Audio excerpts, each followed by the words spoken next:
We're joined today by local singer-songwriter Martin Leroux for the third Music Room Sessions.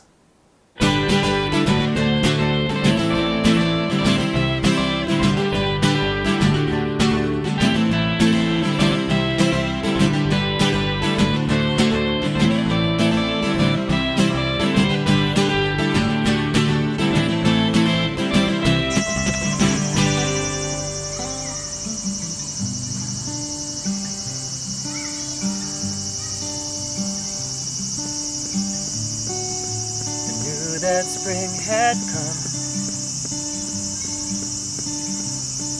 by the flowers in your hair, and how warm was the sun when I could feel you're there, and to your songs we danced while you whispered them to me. I promised as I held your hands that my baby would be. And now you've gone, and I must carry on. I hope you want the love you find wherever you may roam, from New York on to California. So I'd like to welcome local actor, playwright, singer-songwriter and long-time supporter of Offbeat, Martin Leroux. How are you today? I'm doing well. How are you, Andrew? I'm good. Enjoying the slightly cooler weather. It's nice, isn't it? It's better than it has been, yeah. Well, thanks for coming down and joining us at Offbeat. Now that we have the weather out of the way. Of course, yeah. So let's start a bit with the background. So please introduce yourself to Offbeat. So my name is Martin Leroux. I am a musician, actor, and writer in Tokyo. So I grew up in Tokyo. I'm French-Filipino, went to international schools, and I've been doing music and theater for quite a while right now. Okay, and then kick straight off with the questions then. So how did you get started with music? So I've always had music all around me at home. I've had family members who are really into music, like eclectic music. I had one uncle who was really into jazz, another uncle who was into like hard rock. So I had all that around me. But I think when I first got started with music was when I was 13. That's when I got my first guitar. My internet was out that summer, so I just had my guitar. So I started learning basic chords, and it just went from there. I started writing songs not too long after. Okay, cool. And then, so when did you start getting involved with the indie scene here in Tokyo? Right after high school. So I started doing open mic at a place called Cosmos Cafe, which was in Shibuya, which David Whitaker, who's a very well-known DJ here, he used to host those nights, and that's when I first started doing open mics and started networking with people, meeting people, learning more about other places, and so yeah. Okay, so you've been in the scene for quite a while then. Yeah, I think I was 20 or 21 when I first started, and that's a sad thing to think about now. 9 years later. Aww.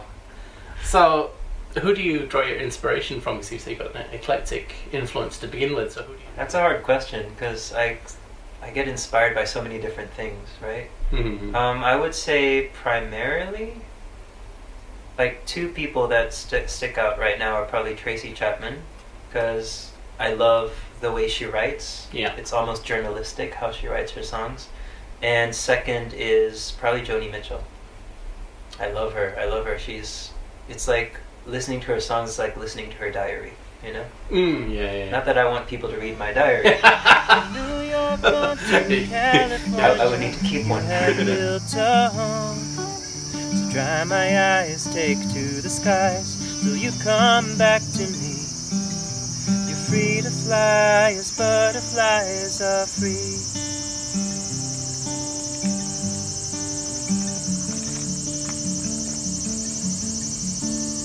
I felt the summer's end, for I've fallen with the leaves. Now all that keeps me warm is the love I once received. We ventured far and deep in the woods we used to know. We ran until I longed for sleep. But there was one more mile to go, and now you've gone. I somehow carry on. I hope you want the love you find wherever you may roam. From New York on to California, you have built a home. So dry my eyes, take to the skies till you come back to me. You're free to fly as butterflies are free.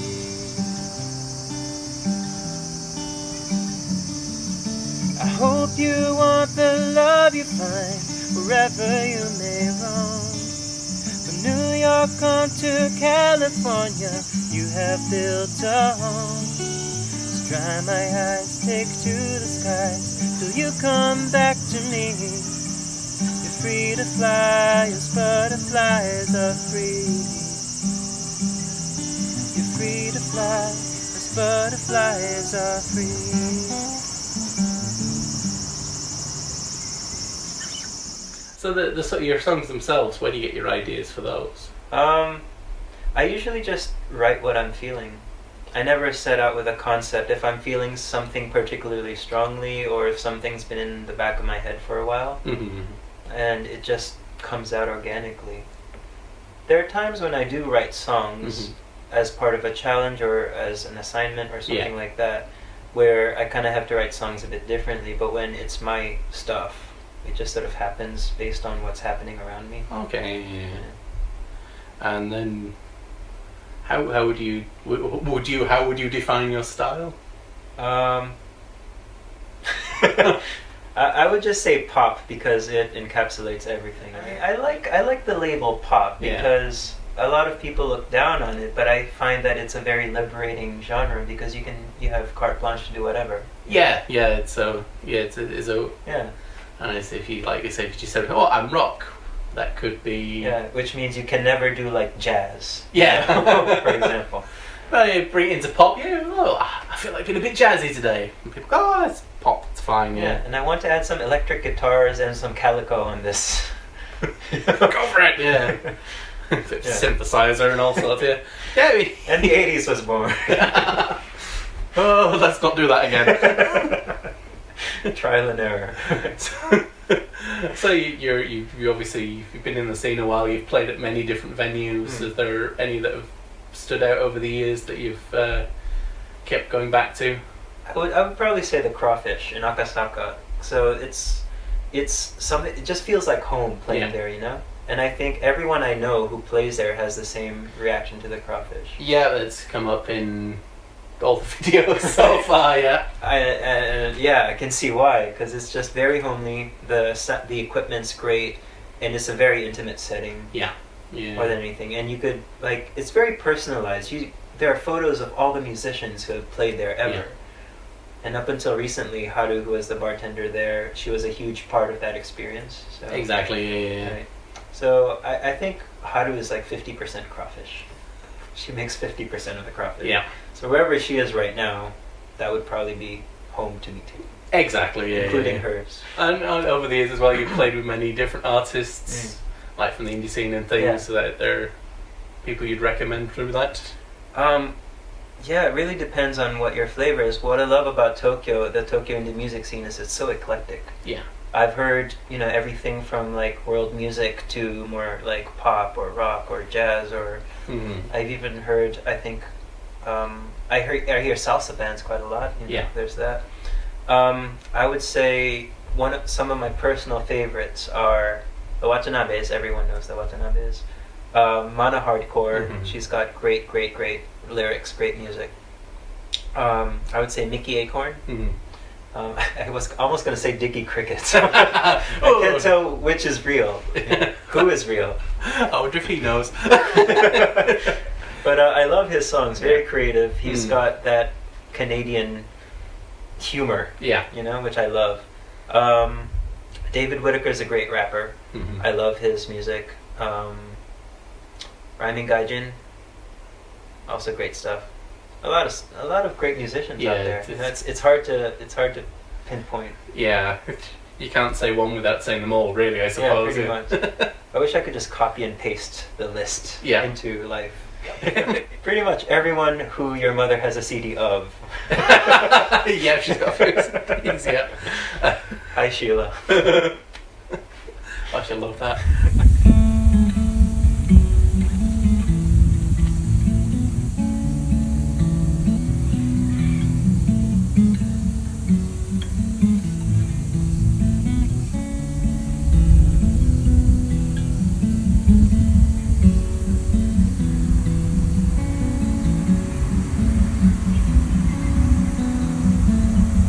Clock ticks through the morning. I'm somehow wide awake. There's an itch inside my mind I just can't shake. I've seen this shade of blue reflect my humble face. I was haunted by the specter of your gaze. Then goodbye, your stones I've sunk in deep, crawling to the steep where it rains, so that I may wash me clean for the frame that would wear our final scene. 'Cause living in casualty is not where we ought to be. I hope life treats you well where it rains.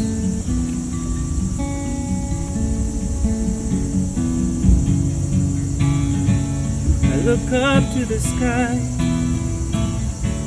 where jet trails write your name, and I close my eyes, but yet the picture stays. So many conversations I'm window shopping through. Why does everyone keep talking about you? Or maybe I'll regain my peace of mind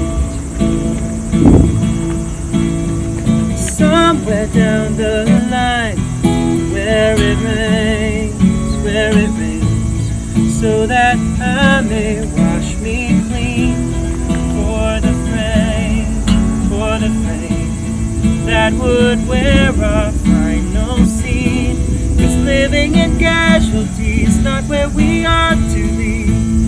I hope life treats you well where it rains.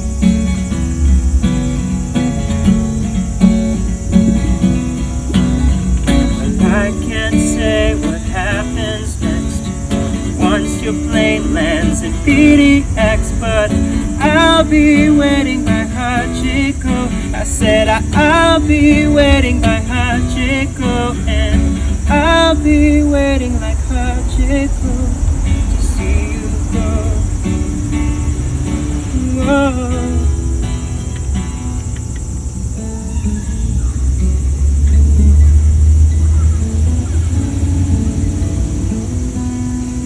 Where it rains, I may wash me clean for the frame that wears our final scene. 'Cause living in casualty is not where we ought to be. I hope life treats you well where it rains. I may wash me clean where it rains, where it rains, where it rains.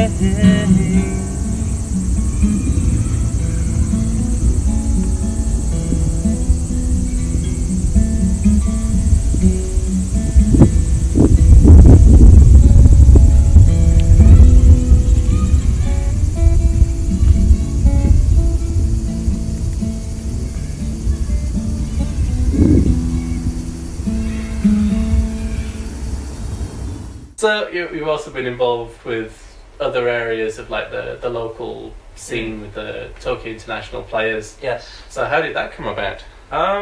Quite randomly, actually. I think it was in 2012. I've always been intrigued by theater since I first saw my first play a few years back. Then I saw that they were doing auditions for TIP for this play called Dog Sees God, which is like an adult parody of the Peanuts gang, Charlie Brown and stuff like that.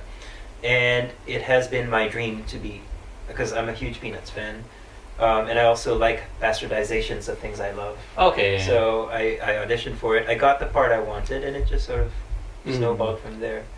So how many productions have you been in with them so far? With TIP, I would probably 5 or 6. Yeah.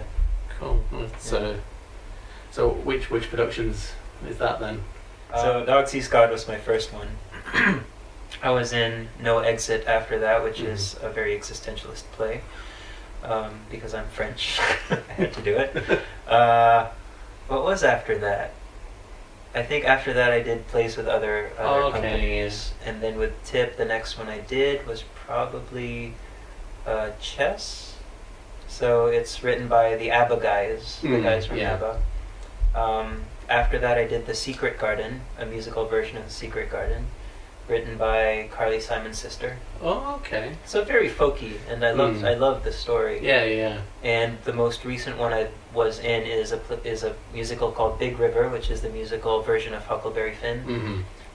Very country, very gospel kind of musical. So I think that's probably my favorite. So you're doing a lot of musicals then. Yeah. It took me a while to shake off the southern accent. Sometimes I slip back into it. And I've never even been to the South. Interesting. Yeah. And then also one of the other big productions that you helped put together as well as take part in was the Alien Registration. Yes. So tell us a little bit about that. So when I first started doing theater, I thought I think it would be great if the indie music scene and the theater music scene, the theater scene, came together and actually did stuff, because they're really great at what they do. There's some talented people in those communities, and I just wanted more intersectionalism. But that wasn't happening, because musical theater until then just had been musical theater. And indie music had just been indie music, you know? So I thought it would be cool if we got all the bands who tell good stories with their music, used that format and rearranged the songs to form a narrative. Because what happens with shows is you get bands who play their set in their order, and then the next band plays the set in their order. But if you rearrange them, sometimes they have really strong narratives. They tell a really good story, right? So I thought it would be cool if we did that, and then built a story around that, and have it be performed by actors, and still have the indie musicians sing their songs.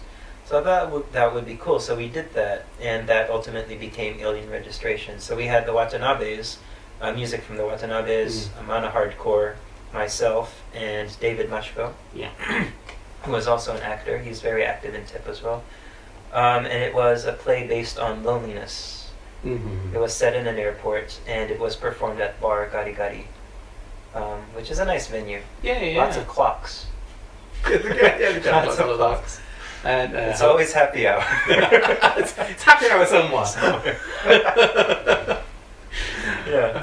And I remember going down and seeing that one, and certainly the night I went to see it, I think it was a pretty much full house.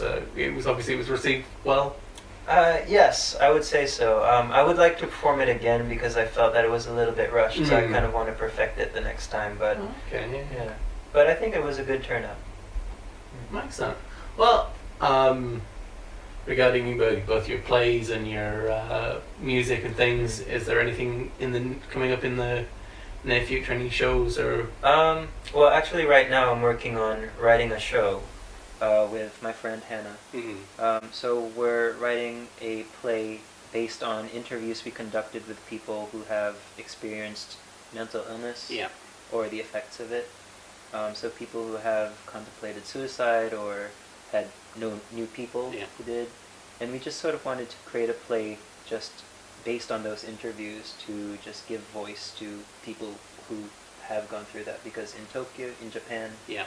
we don't really hear about that side of mental health. Mm-hmm. So I'm going to do that, and I'm going to reach out to some indie musicians as well to help provide music for it. Might be a bit of a different format from Alien Registration. Okay, yeah. But I still want to get the indie musicians involved. Yeah. So this bringing awareness to sort of mental health, especially in Japan, is definitely something. And because I feel that in Japan we only hear about them as statistics, right? Yeah. And we always just hear them as excuses as to why the trains are late, but we never think about what led them to make that decision. Yeah, and actually hearing the story help people thinking. Humanize them a little bit. So that's sort of what I want to do with it. Is that going to be linked with the charity? We want to donate the proceeds to TEL. Okay, yeah. To TEL, who provides great counseling service here, and they also have a lifeline, which is great. Yes, I think we've both done a fair bit of work for TEL. I mean, I've done photography and music, and you've done shows and things for TEL. Yeah, you played with Nathan's TEL events, right? Yeah, I played some of Nathan's TEL events. Yeah. So it's something I think a lot of the local musicians are keen to support in some form or another. So yeah, it's that's a good one. I'll include a link to TEL so you can check out a little bit of information on them as well. Yeah, they do great work. Yeah. Okay then, to round things up then. Well, thank you for coming down. And the last question, obviously. I'm a photographer with a photography channel. They're real. There we go. What do you recommend? Where do I recommend?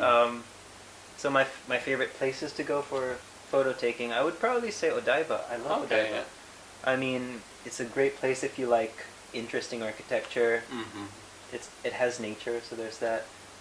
In Tokyo, I would also recommend Arisugawa Park in Hiro. Okay. Because they have a lake, a nice little lake, and it's a great place to walk around in general. They have animals like ducks and dogs walking and things. So if that's your scene, that's good too. Okay, that's fair. Yeah, but there are also some great underground areas in Kichijoji. Okay. If you want a more grungy kind of place, you strike me as a grungy guy. So. I don't know how to take that. Where do you go generally for photos? I like Sakusa a lot, Shibuya. Shibuya is whenever I get a new piece of equipment, Shibuya is my testing ground. Okay. Just because there's always movement and the crossing, because there's so many people moving that if you buy a new lens, it's a really good place to test focus and things because you're moving quickly as people are moving quickly. So it's a good test of the capabilities of things. And also it's a fun place to photograph. Well, I also feel like Shibuya at night would be great for low exposure, slow exposure photography with all the lights and things. When I first started out, I did some during the day, just blaring everybody out so you can just see the crossing. Yeah. It's a fascinating technique. I do want to do more of that actually, but it's one thing at a time. Yeah, definitely. Especially with buying equipment. Definitely. Light play is fun though. Yeah. Really yeah. So that's they'll probably stick around. There may be videos for that now that I've got the idea. Okay. I'll send you my invoice for that idea. Oh. Okay. Yes, I can give you 10% of free. I'll take it. All right. Well, thank you very much for joining us today, and check out Martin Leroux. So, where can we go to find out more information about you? So at the moment, I'm still working on recording music, but if you want to listen to some of my music, go to reverbnation.com/Martin Leroux. So Leroux. Yep. So, and there'll be links in the description. So go have a listen to Martin's stuff. Keep checking back for when he's recorded because, you'll want it. And thank you for joining us today, and goodbye. Bye, Sheila.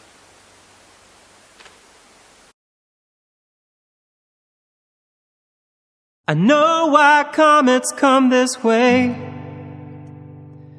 to crash into their destinations. The world looks peaceful from the sky. the power of imagination. I felt the flames that tread behind, almost burned and almost frozen. I admitted that some things you can't rewind. I guess I'll have to call it one more night. Another sip of Haley's wine. A heightened state of inebriation. The answers that they hope to find are thought to be in constellations, but do they ever stop to hear the wishes made by stars? Some days I dream of chasing comets head first into Mars.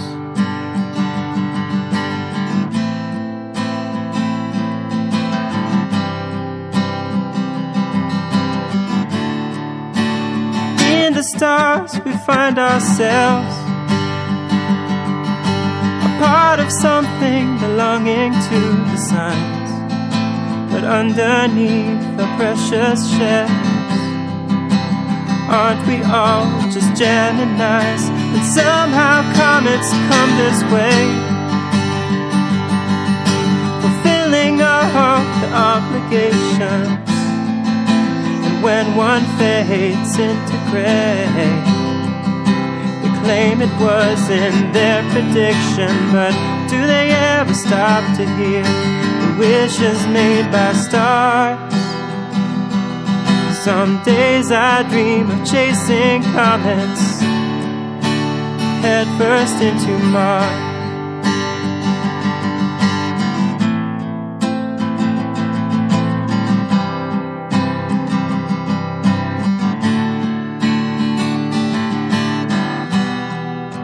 Another sip of Haley's wine. A heightened state of inebriation. The answers that they hope to find are merely words of consolation. But do they ever stop to hear the wishes made by stars? Some days I dream of chasing comets head first into Mars, head first into Mars. Some days I dream of chasing comets, head first into Mars.